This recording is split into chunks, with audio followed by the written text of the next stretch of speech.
స్వచ్ఛమైన నాణ్యమైన గౌదర్పార్ పూజా ఉత్పత్తులు www.gaudarpar.com ద్వారా ఆన్లైన్ లో ఆర్డర్ చేయండి. మీ ఇంటిని దేవాలయంగా మార్చుకోండి.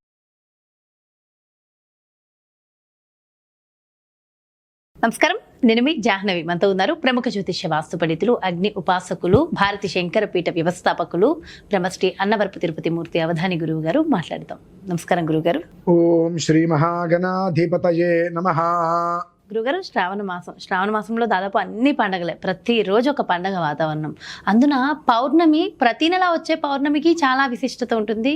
ఇక శ్రావణ పౌర్ణమి అనగానే రాఖీ పండుగ మరింత ప్రత్యేకంగా ఉంటుంది. ఎస్, రక్షాబంధనం. మరి ఈ పౌర్ణమి విశిష్టత ఏమిటి?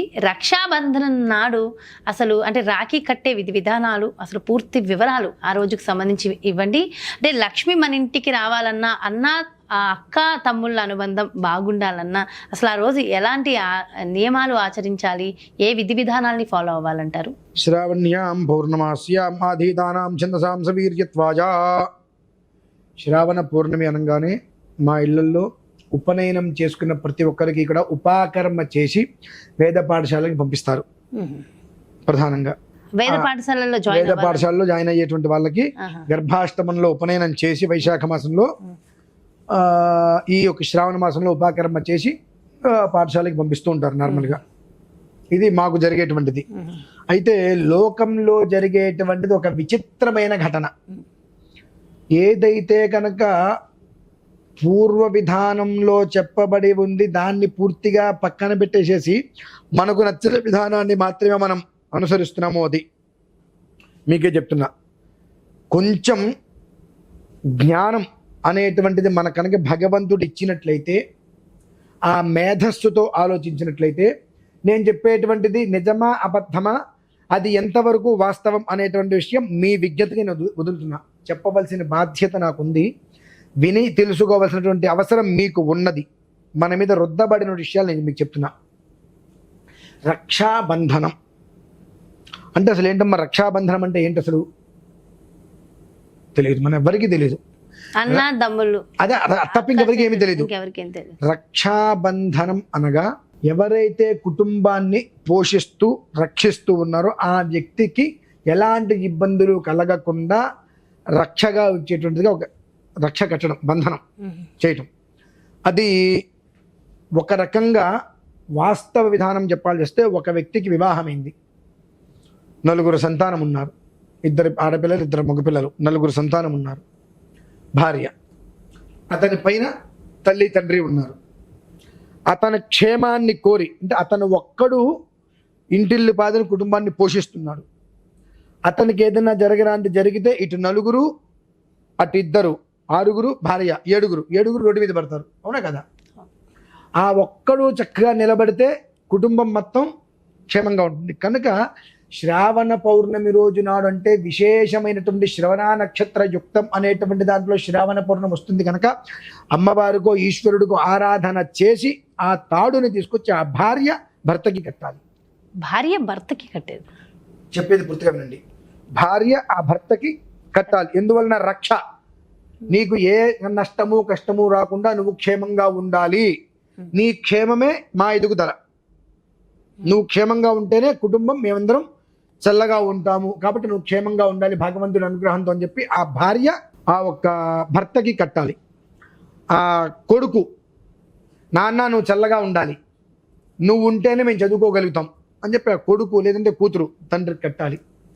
తల్లి, నా బిడ్డ సంతోషంగా ఉంటే మమ్మల్ని కడతీరుస్తాడు, వృద్ధులైపోతారు, మమ్మల్ని జాగ్రత్తగా చూసుకొని మమ్మల్ని కడతేల్చాలంటే నా కొడుకు క్షేమంగా ఉండాలి, వాడికి ఎలాంటి అవాంతరాలు రాకూడదు, నా ఆయుష్ పోసుకొని కూడా నా కొడుకు బ్రతకాలి అని చెప్పి వాళ్ళు ఆ తల్లి తండ్రి కొడుక్కి కడతారు. అలానే నా అన్నయ్య చల్లగా ఉండాలి, నాకు ఎప్పుడు పసుపు కుంకం పెట్టాలన్న ఒక ఉద్దేశంతో అక్క చెల్లెళ్ళు వచ్చి అన్నదమ్ములకు కడతారు. ఇది వాస్తవ విధానం. కానీ కాలక్రమేణా ఏం జరుగుతుందంటే అమ్మా, అన్నీ పక్కకి వెళ్ళిపోయినాయి. ఈ కొన్ని ఆ కుటుంబంలో ఉంచేటువంటి తగాదాలు కావచ్చు, ఇవన్నీ వచ్చి ఒకరికొకరు దూరం వెళ్ళిపోతున్నారు. ఈ దూరం వెళ్ళిపోయినప్పుడు ఏం జరుగుతుందంటే, తల్లి తండ్రి ఉన్నంత కాలము ఇంటికి ఆడపిల్ల వస్తుంది, ఏదో ఒకటి వాళ్ళ పసుపు కింద ఇస్తూ ఉంటారు. తల్లి తండ్రి గతించిన తర్వాత ఇక వాళ్ళ మొహం చూసేటువంటిది ఉంది. వాళ్ళు రారు, వీళ్ళు వెళ్ళరు, ఒకరికొకరు తలకాయనప్పుడు గొడవలు వస్తాయి. ఈ గొడవలు రాకుండా ఏం చెయ్యాలి అని అంటే, ఈ రక్షాబంధన అనేటువంటిది ఉన్నది కనుక ఈ రక్షాబంధన రోజు నాడు కనుక అక్క చెల్లెళ్ళు కనుక అన్నతమ్ములకు కనుక రక్ష కట్టినట్లయితే కనుక వాళ్ళు క్షేమంగా ఉంటారు అనే ఒక ఉద్దేశంతో కనుక ఆ రెండు మనం గట్టిగా కనుక పెట్టినట్లయితే ఈ కుటుంబం అనేటువంటిది విచ్ఛిన్నం కాకుండా ఉంటుంది. అలాగే పెద్దవాళ్ళు వెళ్ళిపోయిన తర్వాత వీళ్ళ మొహాలు చూడకుండా ఎవరి దారి వాళ్ళు అనేటువంటిది లేకుండా ఈ సంవత్సరానికి ఒకసారి ఈ రకంగా ఆయన ఇంటికి వచ్చి రక్షాబంధన చేస్తే పసుపు కుంకుమ అమ్మాయికి లభ్యమవుతుందన్న ఉద్దేశంతో దీన్ని ప్రవేశపెట్టారు. అబ్బో, కానీ అది కాస్త కేవలం ఇదే అయిపోయింది. అన్న చెల్లెళ్ళ అనుబంధంగా మాత్రమే మిగిలింది. ఎందుకంటే రక్షాబంధన, రక్ష అంటే ఎవరికి కావాలి? రక్ష కుటుంబాన్ని నడిపించేటువంటి వ్యక్తి రక్ష కావాలి. ఎందుకంటే రక్ష అనేటువంటిది మనం ప్రధానంగా తీసుకుంటాం. రక్ష ఎవరికి కావాలండి? మన ఇంటి పెద్దకి. ఇంటిని కుటుంబాన్ని ఎవరైతే పోషిస్తున్నటువంటి వ్యక్తి ఉంటారో అతనికి రక్ష కావాలి. అతను క్షేమంగా ఉంటే తన భార్య బిడ్డలను, తన తల్లిదండ్రులను, తన అక్క చెల్లెలను చూసుకోగలుగుతాడు. తను క్షేమంగా లేకపోతే కుటుంబం రోడ్డు మీద పడుతుంది. అంటే అక్కడ రక్ష ఎవరికి కావాలి? మనకు కొంచెం ఆలోచన ఉండాలి. రాగానే అన్నా చెల్లెలు వస్తున్నారు, కట్టేస్తున్నారు, అన్నా చెల్లెల పండగ అంటారు. నాకు అనిపిస్తుంది, ఏం భగవంతుడా ఏంటిదంతా? మొత్తం అన్నా చెల్లెళ్ళు తీసుకొచ్చి పెట్టేసేసారు. అసలు మూలం అనేటువంటిది మూలన పడిపోయింది. మూలన పడిపోయింది. వాస్తవాన్ని పూర్తిగా గంగలో తొక్కేసేసారు. అంటే చెల్లెలు వచ్చి అక్క వచ్చి తమ్ముడికి రాఖీ కట్టారు, క్షేమంగా ఉండాలని చెప్పి బాగానే ఉంది. మరి వీళ్ళ పరిస్థితి ఏంటి అంటే 7 రక్ష కట్టాలండి అతనికి. ఇంట్లో ఎంతమంది ఉంటే అంతమంది 7 రక్షలు ఖచ్చితంగా ఉండాలి అతనికి ఆ రోజు నాడు. 7 మాతృకులు ఉంటారు చూసారండి. అతను 8వ వ్యక్తి అవుతాడు. అప్పుడు అతను 8వ వ్యక్తి అవుతాడు. అంటే 7 రకాల రక్షలు అతనికి ఉంటే, ఇప్పుడు మనకు మంత్రంలో షడ్గుణంతో మనుష్యానాం సప్తమం దైవచంద్రం అన్నట్టుగా 6 వంతులు మనం కష్టపడితే 7వ వంతు భగవంతుడు చూస్తాడన్నట్టుగా 7 రక్షలు మనం అందరం. కొంతమందికి తల్లిదండ్రులు ఉండరు కదా, మరి వాళ్ళు ఏం చేస్తారు? నేను అదే అంటున్నానమ్మా, తల్లిదండ్రులు లేరు, వాళ్ళకి పిల్లలు ఉంటారు కదా, ఆ పిల్లలకి తల్లిదండ్రులు వీళ్ళే కదండి. ఇప్పుడు నేను క్షేమంగా ఉంటే నా పిల్లవాడిని, నా భార్యని నేను కాపాడుకోగలుగుతా, మా అమ్మని నాన్నని నేను కాపాడుకోగలుగుతా, నా అక్క చెల్లెల్ని నేను చూసుకోగలుగుతా. అంటే నా తల్లిదండ్రులు వృద్ధులయ్యారు సపోజ్, కాబట్టి నాకే ఏదైనా అవాంతరం వచ్చింది, నేనే అడ్డం పడిపోయా, వీళ్ళందరి పరిస్థితులు ఏంటి? కనుక నా భార్య, నా కొడుకు, నా తల్లి, నా తండ్రి, నా చెల్లెలు, నా అక్క, వీళ్ళు నాకు రాఖీ కట్టాలి. అంటే అదొక కుటుంబం. మీరు వేరు నేను వేరు అని కాదు. రేపొద్దు నాన్న ఉన్నా లేకపోయినా నువ్వు నా ఇంటికి రావాలి, వెళ్ళాలి. ఇది ఒక బంధం. ఆ బంధం అనేటువంటి రక్ష. దానికంటే మొత్తం అంతా కలిస్తే సమిష్టి. అలా ఉండటానికి మూలంగా ఆ వ్యక్తికి ఈ 7 రాఖీ కట్టాలి. లేదంటే 6 ఉన్నారు, 6 రాఖీ కడితే అతను 7వ శక్తిగా అవుతాడు, 7 కడితే 8వ వ్యక్తిగా అవుతాడు. తనను తాను నియంత్రించుకోవడం కోసం. ఎందుకంటే నాకు రకరకాల కోరికలు ఉంటాయి. నా కోరికల గురించి నేను ఆలోచిస్తే కుటుంబం ఏమవుతుంది? ఇక్కట్లు వాళ్ళవుతుంది. కాబట్టి నా బాధ్యతను నేను గుర్తించాలి, నా బాధ్యతను నేను నిర్వర్తించాలి అన్నప్పుడు ఏది ఎలా ఉన్నప్పటికీ కూడా శ్రావణ్యాం పౌర్ణమాస్యం ఆధీతానాం ఛందసాం అనేటువంటి దానిలో మేము ఎలా అయితే కనుక బాధ్యతలోకి వెళ్ళాలని చెప్పి చదువు మొదలు పెట్టడానికి ఒక మూలంగా పెట్టుకుంటాము, అలానే వీళ్ళందరూ కూడా చక్కగా అమ్మవారికి ఆరాధన చేసుకొని, ఈశ్వరుడికి ఆరాధన చేసుకుని ఆ రక్షణ తీసుకొచ్చి బృహత్సామక్షత్రవృద్ధవృష్ణ్యం తృష్టభోజస్తు భితముగ్రవీరం ఇంద్రస్తోమేన పంచదశేన మధ్యమిదం వాతేన సగరేన రక్ష.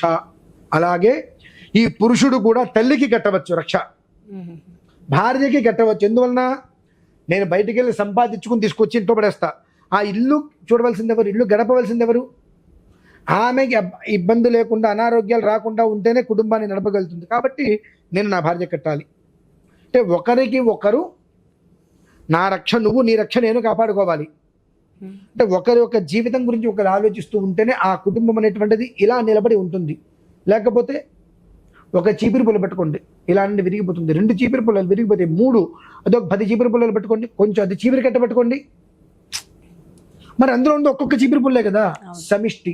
అంటే నా ఒక్క రక్షణ నీ బాధ్యత, నీ రక్షణ నా బాధ్యత. అలా ఉన్నప్పుడే అది బంధం అవుతుంది. ఆ బంధానికి రక్ష కావాలి. ఆ రక్షాబంధనము అనే దానికి మూలం ఇదండి. నిజంగా ఒక కొత్త కోణం కదమ్మా. అంటే ఉన్న మరుగున పడేసింది, మరుగున పడేసిన ఆ కోణాన్ని మరుగున పడేశారు. ఆ మరుగున పడేసిన దాన్ని నేను బయటికి తీసుకొచ్చే ప్రయత్నం చేస్తున్నాను. నిజంగా ఒక అంటే ఈ మధ్య కాలంలో మాకు ఎవరికి తెలియని ఒక కొత్త విషయం ఎలా ఉంటుందంటే అమ్మా, వాళ్ళకి పుట్టి వీళ్ళకి పుట్టి అర్ధరాత్రి అందరికీ పుట్టి అన్నట్టుగా ఏదైతే మనం చూస్తామో దాన్ని గుడ్డిగా నమ్ముకుంటూ వెళ్ళిపోతాం. అవును. రక్షాబంధన అన్నారు. రక్షాబంధనం ఎవరికి, ఎవరు రక్షణ ఎవరు కోరుతున్నారు, ఎవరి రక్షణ ఎవరు కోరాలి అనేటువంటిది కొంచెం మనకు ఆలోచన రావాలి. ఆలోచన వస్తే ఆచరణ ఆటోమేటిక్గా వచ్చేస్తుందమ్మా. ఎంతో అద్భుతమైన విషయ పరిజ్ఞానం తెలియజేశారు గురుగారు. Thank you so much. నమస్కారం. ఇదండి రక్షాబంధనకు సంబంధించిన పూర్తి వివరాలు. మరి చాలా కొత్త విషయాలు నేర్చుకున్నాం కదా, కొత్త విషయాలు తెలుసుకున్నాం కదా, మరి అన్నీ ఆచరించే ప్రయత్నం చేద్దాం. మరో ప్రత్యేకమైన కార్యక్రమంతో మళ్ళీ మీ ముందుకు వచ్చేస్తాను.